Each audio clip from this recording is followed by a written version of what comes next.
जय श्री कृष्णा। राधे राधे। भगतजनों, आज हम सब श्रीमद् भगवत गीता के 9वें और 10वें अध्याय का महात्म्य सुनेंगे। सर्वप्रथम भगवान का सुमरण करते हुए सब बोलिए, ओम श्री राधा कृष्णाभ्याम नमो नमः। ओम श्री लक्ष्मी नारायण भगवान की जय। भगवान शंकर माता पार्वती की जय। महादेव जी कहते हैं, हे देवी पार्वती, अब मैं आदर पूर्वक 9वें अध्याय के महात्म्य का वर्णन करूंगा। तुम स्थिर चित होकर सुनो। नर्मदा के तट पर महिष्मती नाम की एक नगरी है। वहां माधव नाम के एक ब्राह्मण रहते थे, जो वेद वेदांगों के तत्वज्ञ और समय समय पर आने वाले अतिथियों के प्रेमी थे। उन्होंने विद्या के द्वारा बहुत धन कमाकर एक महान यज्ञ का अनुष्ठान आरंभ किया।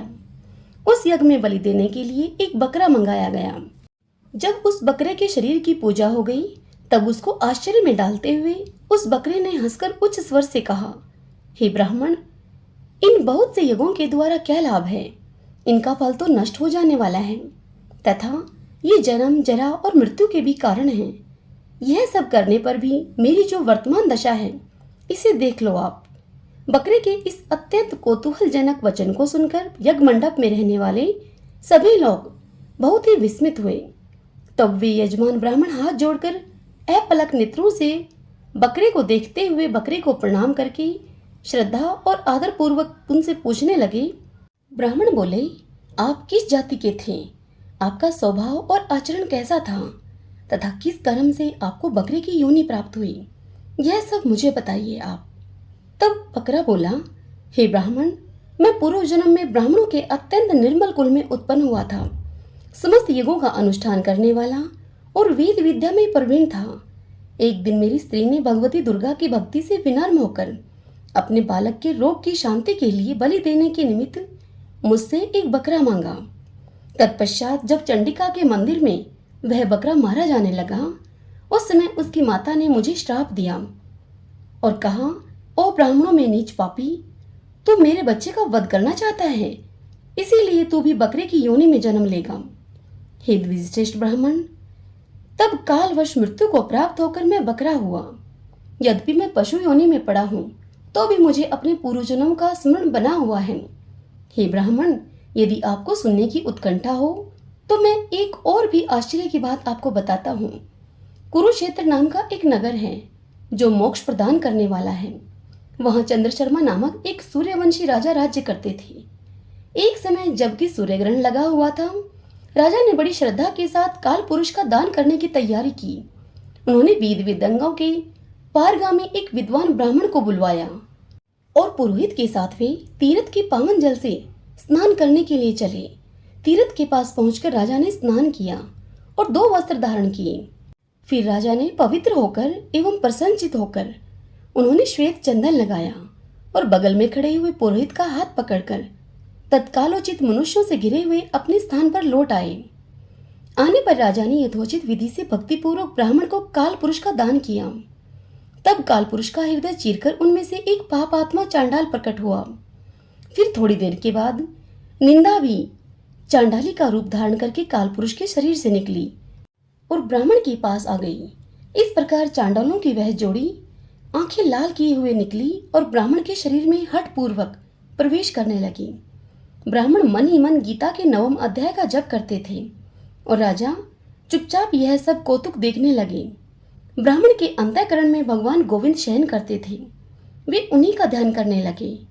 ब्राह्मण ने जब गीता के 9वें अध्याय का जप करते हुए अपने आश्रयभूत भगवान का ध्यान किया, उस समय गीता के अक्षरों से प्रकट हुए विष्णु दूतों के द्वारा पीड़ित होकर वे दोनों चांडाल भाग चले। उनका उद्योग निष्फल हो गया। इस प्रकार इस घटना को प्रत्यक्ष देखकर राजा के नेत्र आश्चर्य से चकित हो उठे। उन्होंने ब्राह्मण से पूछा, हे विप्रवर, इस महाभयंकर आपत्ति को आपने कैसे पार किया? आप किस मंत्र का जप तथा किस देवता का स्मरण कर रहे थे? वह पुरुष तथा वह स्त्री कौन थे? वे दोनों कैसे उपस्थित हुए और फिर वे शांत कैसे हो गई? ये सब आप मुझे बताइए। तब ब्राह्मण ने कहा कि हे राजन, चांडाल का रूप धारण करके भयंकर पाप ही प्रकट हुआ था तथा वह स्त्री निंदा की साक्षात मूर्ति थी। मैं इन दोनों को ऐसा ही समझता हूँ। उस समय मैं गीता के 9वें अध्याय के मंत्रों की माला जपता था उसी का महात्म्य है कि सारा संकट दूर हो गया। हे महीपते, मैं नित्य ही गीता के 9वें अध्याय का जप करता हूँ। उसी के प्रभाव से प्रतिग्रह जनित आपत्तियों के पार हो सका हूँ। यह सुनकर राजा ने उसी ब्राह्मण से गीता के 9वें अध्याय का अभ्यास किया। फिर वे दोनों ही परम शांति अर्थात मोक्ष को प्राप्त हो गए। यह कथा सुनकर ब्राह्मण ने बकरे को बंधन से मुक्त कर दिया और गीता के अभ्यास से परम गति को प्राप्त हुआ। भगवान शिव कहते हैं, हे सुंदरी, अब तुम 10वें अध्याय के महात्म्य की परम पावन कथा को सुनो, जो स्वर्ग रूपी दुर्ग में जाने के लिए सुंदर सोपान और प्रभाव की चरम सीमा है। काशीपुरी में धीर बुद्धि नाम से विख्यात एक ब्राह्मण था, जो मुझ में नंदी के समान भक्ति रखता था। वह पावन कीर्ति के अर्जन में तत्पर रहने वाला, शांत चित्त और हिंसा, कठोरता एवं दुस्साहस से दूर रहने वाला था। जितेंद्रिय होने के कारण वह निर्वर्ती मार्ग में ही स्थित रहता था। उसने वेद रूपी समुद्र का पार पा लिया था। वह संपूर्ण शास्त्रों के तात्पर्य का ज्ञाता था। उसका चित्त सदा मेरे ध्यान में संलग्न रहता था। वह मन को अंतरात्मा में लगाकर सदा आत्म तत्व का साक्षात किया करता था।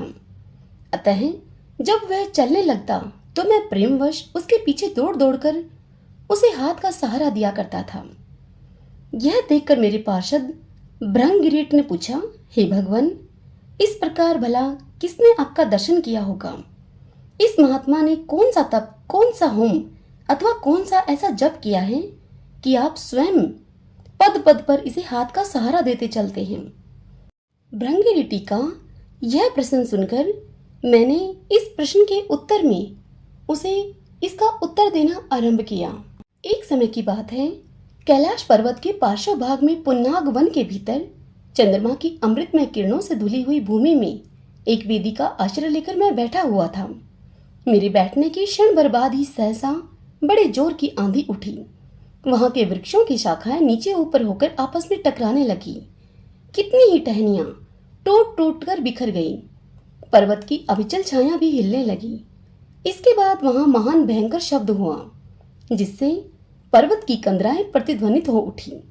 तदंतर आकाश से कोई विशाल पक्षी उतरा, जिसकी कांति काले मेघ के समान थी।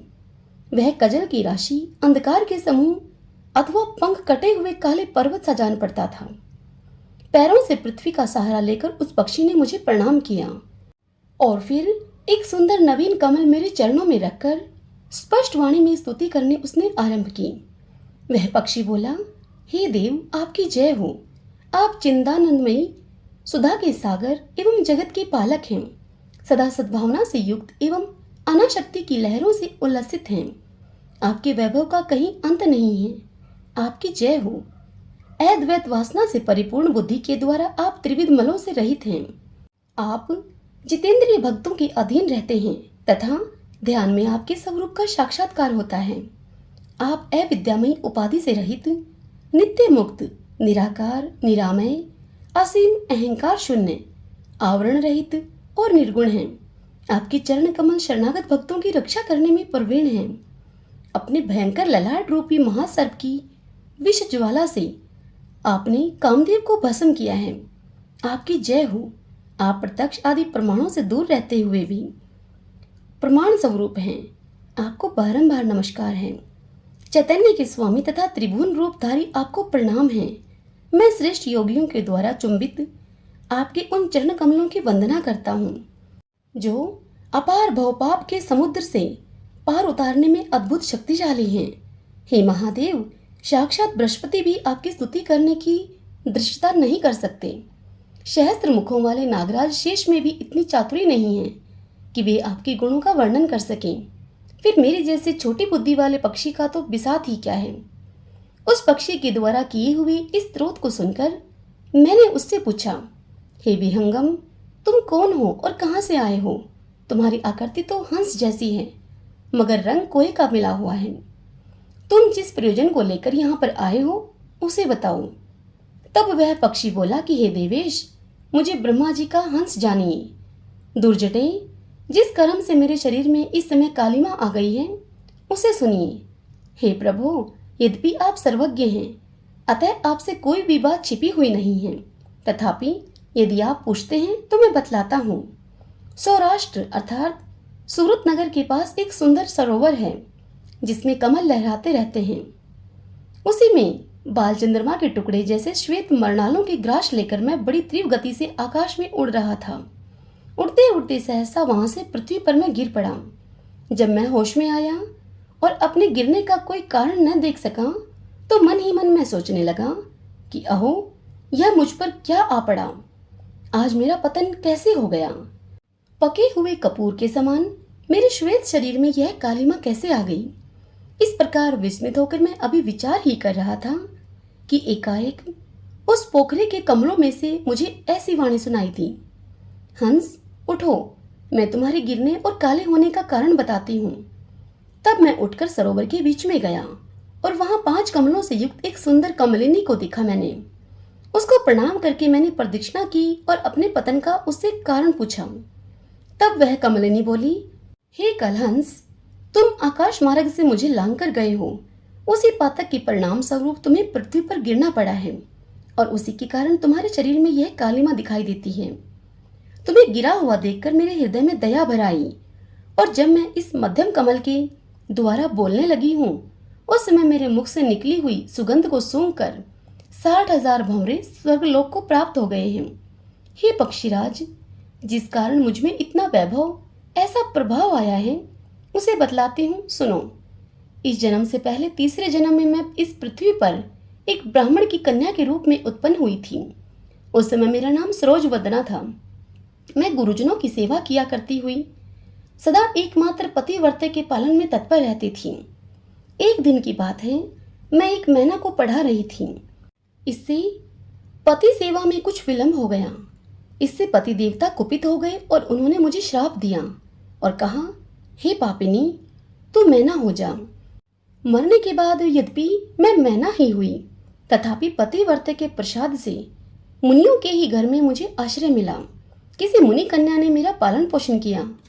मैं जिनके घर में थी वे ब्राह्मण प्रतिदिन प्रातःकाल विभूति योग नाम से प्रसिद्ध गीता के 10वें अध्याय का पाठ किया करते थे और मैं उस पापहारी अध्याय को सुना करती थी। हे विहंगम, काल आने पर मैं मैना का शरीर छोड़कर 10वें अध्याय के महात्म्य से स्वर्गलोक में अप्सरा हुई। मेरा नाम पद्मावती हुआ और मैं पद्मा की प्यारी सखी हो गई। एक दिन मैं विमान से आकाश में विचर रही थी।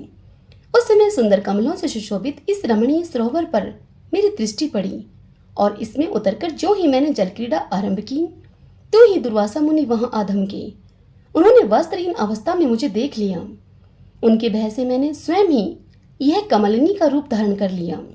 मेरे दोनों पैर 2 कमल हुए, दोनों हाथ भी 2 कमल हो गए और शेष अंगों के साथ मेरा मुख भी एक कमल हुआ। इस प्रकार मैं 5 कमलों से युक्त हुई। मुनिवर दुर्वासा ने मुझे देखा। उनके नेत्र क्रोध अग्नि से जल रहे थे। वे बोले, पापिनी, तो इसी रूप में 100 वर्षों तक पड़ी रहे। यह श्राप देकर वे क्षण भर में अंतर्ध्यान हो गई। कमलिनी होने पर भी योग अध्याय के महात्म्य से मेरी वाणी लुप्त नहीं हुई है। मुझे लांगने मात्र के अपराध से तुम पृथ्वी पर गिरे हो। हे पक्षीराज, यहाँ खड़े हुए तुम्हारे सामने आज मेरे श्राप की निवृत्ति हो रही है, क्योंकि आज 100 वर्ष पूरे हो गए। मेरे द्वारा गाए जाते हुए उस उत्तम अध्याय को तुम भी सुन लो। उसके श्रवण मात्र से तुम भी आज ही मुक्त हो जाओगे। इस प्रकार कहकर पद्मनी ने स्पष्ट एवं सुंदर वाणी में 10वें अध्याय का पाठ किया और वह मुक्त हो गई। उसे सुनने के बाद उसी के दिए हुए उस उत्तम कमल को लाकर मैंने आपको अर्पण किया है। इतनी कथा सुनाकर उस पक्षी ने अपना शरीर त्याग दिया। यह एक अद्भुत सी घटना हुई। वही पक्षी अब 10वें अध्याय के प्रभाव से ब्राह्मण कुल में उत्पन्न हुआ है। जन्म से ही अभ्यास होने के कारण शैशव अवस्था से ही उसके मुख से सदा गीता के 10वें अध्याय का उच्चारण हुआ करता है। 10वें अध्याय के अर्थ चिंतन का यह परिणाम हुआ है कि यह सब भूतों में स्थित शंख चक्रधारी भगवान विष्णु का सदा ही दर्शन करता रहता है। इसकी स्नेहपूर्ण दृष्टि जब कभी किसी देहधारी के शरीर पर पड़ जाती है तो वह चाहे शराबी और ब्रह्मा हत्यारा ही क्यों न हो, वह मुक्त हो जाता है तथा पूर्व जन्म के अभ्यास किए गए 10वें अध्याय के महात्म्य से इसको दुर्लभ तत्व ज्ञान प्राप्त है तथा इसने जीवन मुक्ति भी पा ली है। अतः जब यह रास्ता चलने लगता है तो मैं भी इसे हाथ का सहारा दिए रहता हूँ। हे भृंगरिटे, यह सब 10वें अध्याय की ही महिमा है। हे पार्वती, इस प्रकार मैंने भृंगरिटी के सामने जो पापनाशक कथा कही थी वही यहाँ तुमसे भी कही है। नर हो या नारी अथवा कोई भी क्यों न हो, इस 10वें अध्याय के श्रवण मात्र से उसे सब आश्रमों के पालन का फल प्राप्त होता है। हरि ओम तत्सत। श्री राधा कृष्णाभ्याम नमो नमः। श्री लक्ष्मी नारायण भगवान की जय। भगवान शंकर माता पार्वती की जय। भगतजनों, यदि यह कथा आपको पसंद आई हो तो वीडियो को आप लाइक करें और अपने अपनों के साथ इसे शेयर करें और पुण्य कमाएं। और कमेंट बॉक्स में आप जय श्री कृष्ण राधे राधे लिखें।